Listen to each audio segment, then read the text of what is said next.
Over the past few years China की population increase हुई है और इसके साथ ही इंक्रीज हुई है demand of grains, dairy and meat. लेकिन इस दौरान चाइना की इकोनॉमी ने भी सफर किया है because of reasons like property crisis and political unstability. और जब इकोनॉमी सफर करती है तो कमोडिटीज के प्राइस इंक्रीज हो जाते हैं और उनकी डिमांड डिक्रीज हो जाती है। But opposite is happening in China. Last year China ने हैवी अमाउंट में रिसोर्सेज इंपोर्ट किए हैं। सभी कमोडिटीज की वॉल्यूम में 16% का इंक्रीज आया है और यह कॉन्टिन्यूसली इंक्रीज हो रहा है। चाइना के इकोनॉमिक स्लोडाउन को देखते हुए यह हैवी इंपोर्ट्स कहीं से भी इंक्रीज इन कंजप्शन का रिजल्ट नहीं लग रहे।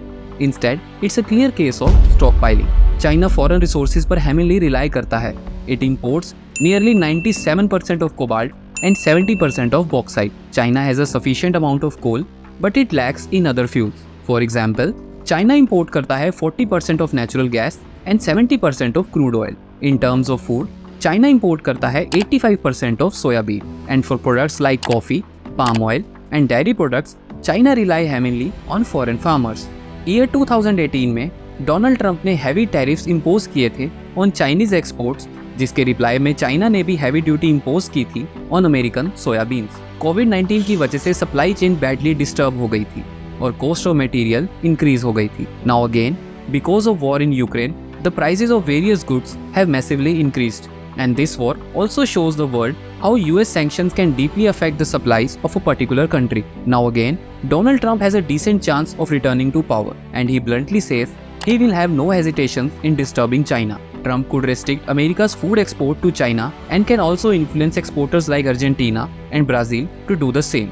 Similarly, US can easily influence countries like Australia and Chile to restrict their supplies, and these two are one of the biggest exporters of metal to China.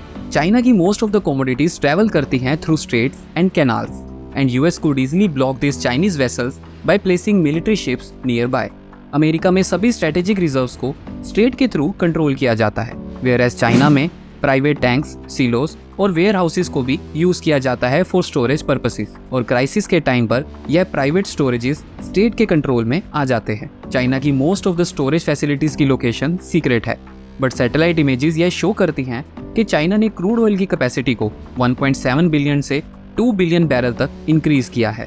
China secretly storage tanks भी build कर रहा है to hold liquefied gas. China ने अब अपने stockpile का data release करना भी बंद कर दिया है। अमेरिकन डिपार्टमेंट ऑफ एग्रीकल्चर के अकॉर्डिंग कुछ ही समय में चाइना के वीट एंड मेज के स्टॉक्स रिप्रेजेंट करेंगे 51% and 67% of the whole world. China ने सोयाबीन का स्टॉक भी नियरली डबल कर लिया है और अभी भी वैसे कॉन्टिन्यूसली इंक्रीज कर रहा है। चाइना ने अपना क्रूड ऑयल का स्टॉक 900,000 बैरल्स पर डे से 1.7 मिलियन बैरल्स पर डे तक इंक्रीज कर दिया है, जिससे चाइना की क्रूड ऑयल की इन्वेंट्री अब 1.3 बिलियन बैरल्स तक पहुंच चुकी है। और इसके कंपैरिजन में अमेरिका होल्ड करता है नियरली 800 मिलियन बैरल्स। यह स्टॉक पाइलिंग यूएसए को टेंशन में डाल रही है, इसलिए नहीं कि इससे कमोडिटी के प्राइसेस इंक्रीज होंगे, बट इसलिए कि शायद ये स्टॉक पाइलिंग एक्चुअली में वॉर की प्रिपरेशंस है।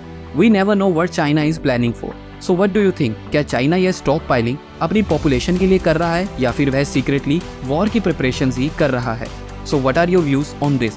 Do let us know in the comment section. Thanks for watching our video. Have a nice day.